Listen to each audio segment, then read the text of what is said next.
So ESPN just fired a couple of their on-air talents, with one of them not only being a bit of a surprise, but they also might have called him to fire him on his day off. Plus, the Falcons are loading up on defense after making two big moves over the last day or so. Then I also have some pretty sad news for Buffalo Bills fans and more. So let's talk about it after.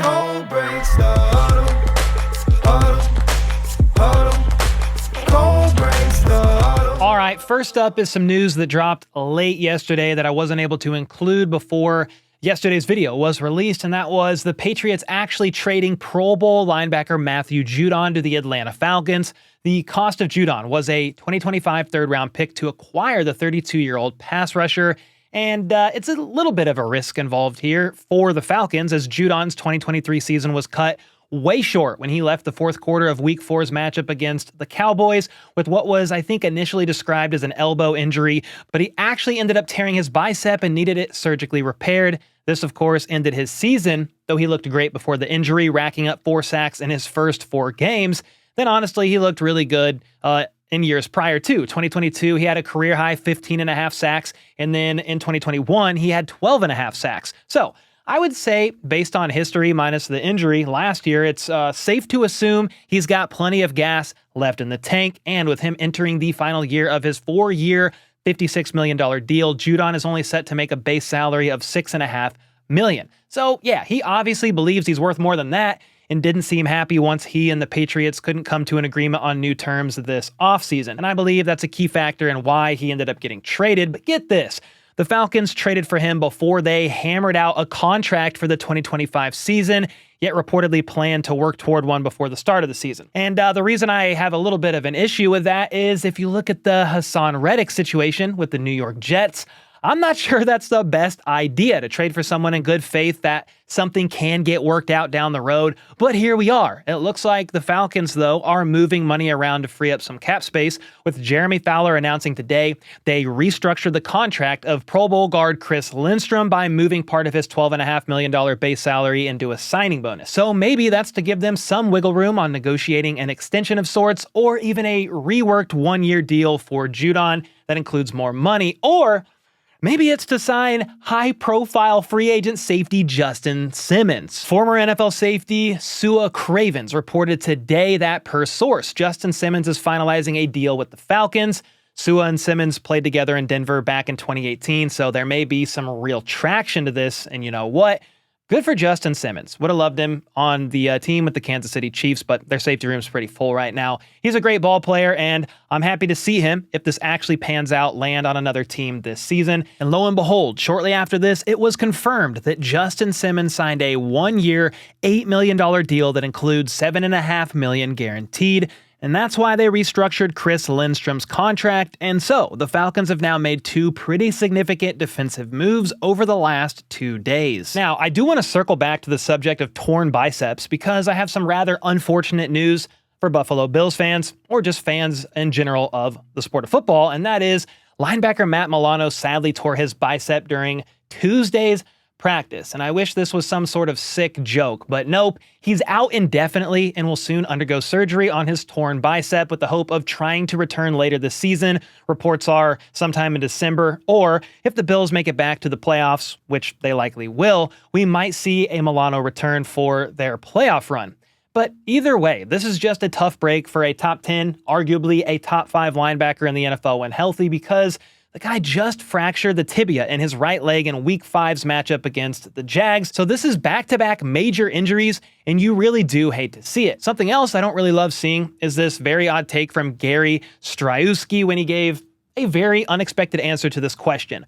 Which quarterback do you trust the most to beat Patrick Mahomes? And this is with him taking divisions and conferences out of it, doing a lot of thinking and pondering. This was the best answer he could give. Give me Dak Prescott. I want Dak Prescott and the Dallas Cowboys against Patrick Mahomes and the Kansas City Chiefs. I mean, Stephen A's reaction to all of this is our reaction. I get it. I'm a Chiefs fan. I'm biased. But the majority of people around the NFL, no matter what fan you are a team of, would say he is the best quarterback in the league. But the 2 quarterbacks who have clearly been the most competitive, the most challenging matchups against Mahomes is clearly Joe Burrow and Josh Allen. In fact, Mahomes has lost 3 games apiece to both of them. Meanwhile, he is 1-0 against Prescott, and I get it, wins aren't a QB stat, but we are literally comparing head-to-head QB matchups with the premise of this question. So back to the point, you mean to tell me that Prescott, a guy who folds like a lawn chair in the Walmart parking lot in the postseason, he's 2-5 in his career so far, is the guy that would take down Mahomes in a game when it matters most? I'm sorry, that's not happening. You are lost, you are confused, and I feel sorry for you. Anyway, do you agree with me on that? The most competitive challenge for Mahomes would be maybe Joe Burrow or Josh Allen, or is there some merit to this actually being Dak Prescott? Next up, I got to talk about some pretty big news today from ESPN. They reportedly fired 2 employees for financial reasons as ESPN nears the conclusion of its fiscal year at the end of September. That's per a source briefed on the matter according to Andrew Marchand of The Athletic. And those 2 people were Sunday NFL Countdown host Samantha Ponder, as well as analyst and former NFL quarterback Robert Griffin III. Ponder had been at ESPN since 2011 and had served as the host of Sunday NFL Countdown since 2017, when she had the honor of replacing the legend Chris Berman. Then, as for RG3, he had 2 years remaining on his deal after being hired by ESPN in 2021, so 3 years ago. But get this, back in May, many of you know this, he was replaced by Jason Kelce on ESPN's Monday Night Countdown. That appeared to be proof that RG3's stock was indeed fallen a bit. In fact, both of their roles had, I guess, diminished, and therefore ESPN decided it was best to move on. And I'm not going to lie, I was still a bit surprised to see this happen to RG3. I thought he was pretty good on camera, though maybe he was really let go due to a real lack of discernment on a recent post of his. I mean, come on. How in the hell do you think this is a good idea to share with the world? Sure, it's him and his wife enjoying a croissant, but the dude had his eyes closed and decided to shove this thing halfway down his throat. I promise you. I'd rather jump off the Eiffel Tower than share a photo like this of myself to the public of me enjoying a foot-long croissant in Paris. I also want to mention that after the news was announced RG3 got fired, he shared this video clip on his Twitter. How the hell you gonna get fired on your day off? So if they really called him on his day off and said, "You're fired," I'm not gonna lie, that is pretty messed up. Anyway, back to the point at hand. ESPN has had a ton of changes over the last couple of years as they try to evolve and adapt with the changing times. They even laid off 20 high-profile sports commentators last year before signing the Pat McAfee show to a massive 5-year deal. They also added heavy hitter Shannon Sharpe to First Take with Stephen A. Smith. And while I'm not sure ESPN will truly be able to keep up with the times, they have the backing of Disney, a major conglomerate, so they probably aren't going anywhere.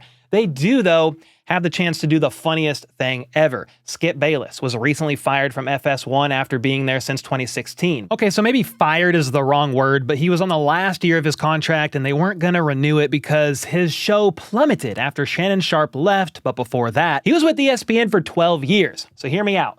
Imagine a world that exists where Shannon Sharpe is just sitting there preparing for a First Take episode, and in walks Skip Bayless for his new role with ESPN across the table from him. You already know Shannon Sharpe will be looking over to his left like this. Okay, that's probably not happening, but it would be pretty funny, and you and I both know it. With all that being said, do you think RG3 should have been fired from ESPN, or did you like him and thought he should have stayed around? And then let me know, do you think it was just simply financial budget cuts, or was there more to it? And with that, the huddle has officially been broken. So until next time.